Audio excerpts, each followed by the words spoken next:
So the first trick that you need to know is the crash pad and boogie bomb combo. While this isn't entirely doable in solos, it is very viable in duos, trios, and even squads. So how the trick works is that one player has a boogie bomb and another has a crash pad. You find an opponent turtling in a box nearby, then mark and time your throws so that the crash pad breaks their box, and your boogie bomb slips right through. It really takes no time at all to set up, and when done correctly, no one really sees this coming. It happens so fast that your opponents won't even have time to react. And the result is a free boogie bomb hit, which we all know by now can lead to effortless kills.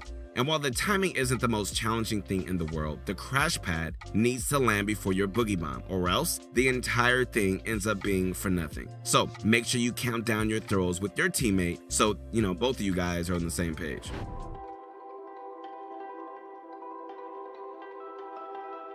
So the vault area at Doom's Domain is unique in the sense that it actually has a lot of sneaky spots you can hide in. And since players are always rotating to the vault to open it or check for leftover loot, you can usually camp in one of these spots and nab yourself a free kill. One of the spots is in the top left of the underground bunker. Go inside and go up the stairs on the left by the 3 computer screens, all right? And here, I mean like right here, you're going to place a ramp to climb up to crouch into the ceiling. Break this concrete edge blocking your path, and you should be able to crouch and walk into this hiding spot. Once up here, break your ramp so as to not give away your spot, obviously. Then break the other concrete edge so you have a clear shot on anyone approaching the vault. Another spot that you can hide in is located inside the vault itself. First, go inside and grab whatever loot you want. Then stand in the middle, build a ramp that faces the left side of the vault, climb up, and build a floor piece so you could just walk up into it, all right? Destroy your ramp here, and you should have a pretty well-concealed hiding spot to catch players that come into the vault.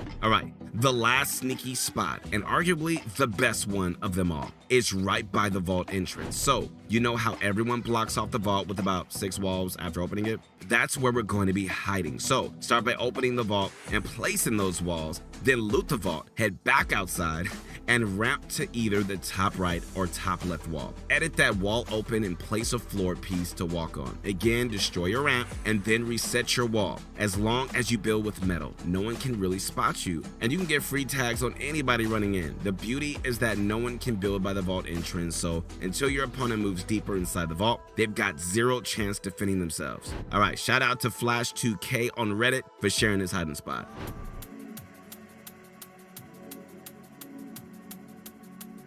So in our recent loadout video, which you should check out if you haven't already, we talked about how Silver Surfer's board is an item meant for rotations, and that's certainly true. It's one of the best solo rotation items in the game. However, since the board breaks at least one build in front of you, it has a couple of other ways that you can use it. The biggest one is an emergency escape. All right, let's say that you're in a box fight against somebody, right, and they have control over every piece around you. Instead of just sticking around and playing out the unfavorable scenario, you can pull out your mythic surfboard, use it to crash out of the box, and reset the fight.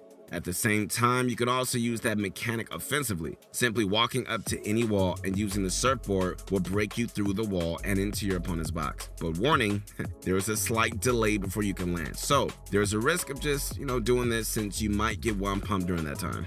However, what we noticed, it's more likely that you'll end up in back of your opponent's box and they'll have no clue you even entered. So even with that risk, this strategy can still work.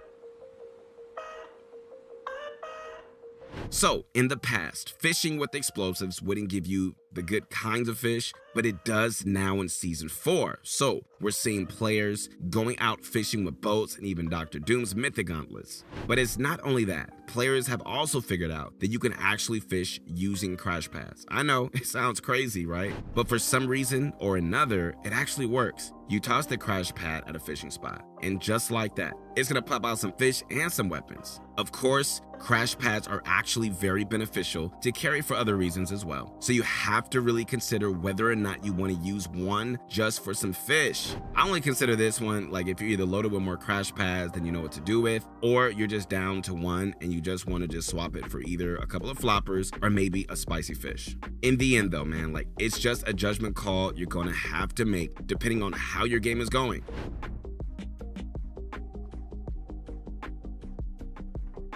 So oddly enough, crash pads aren't the only item that works on fishing spots. We were messing around the other day and we discovered that fireflies surprisingly do the job as well. If you toss a firefly directly at a fishing spot, nothing happens. It just hits the water and floats. But if you build at least one wall right on top of this fishing spot, then throw your firefly jar at the wall to ignite it, you're gonna get the loot. And that's it, really. Like, overall, this is actually a pretty cool discovery. There haven't been many practical uses for fireflies so far, but now they're a lot more useful, even if only temporarily carried to get some fish. And since you can consistently find fireflies all across the map, knowing this technique can save you time on your fishing route, or even act as a way to get floppers when you're in shambles.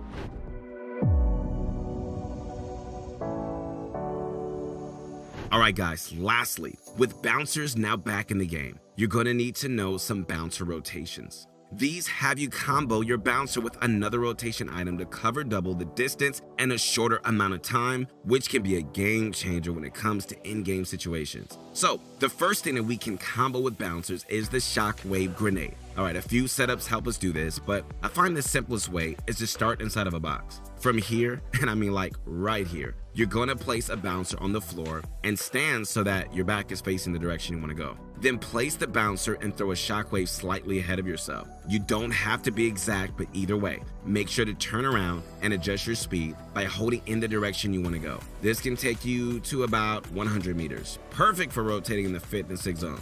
Now, why we like that setup in particular is because it's effortless to do in trios as well, man. Like, just make sure you're standing next to whoever is throwing the shockwave, all with your backs facing the same direction, and you should all end up near each other once you land. But another item can combo with bouncers is the crash pad. The setup for this one is best done on a ramp. Just like before, you're placing your bat so that it's facing the direction that you want to do. Then you put down your bouncer onto the ramp and toss your crash pad at your feet. If you aim the crash pad too high, you won't go more vertical than horizontal, so make sure you're aiming it low.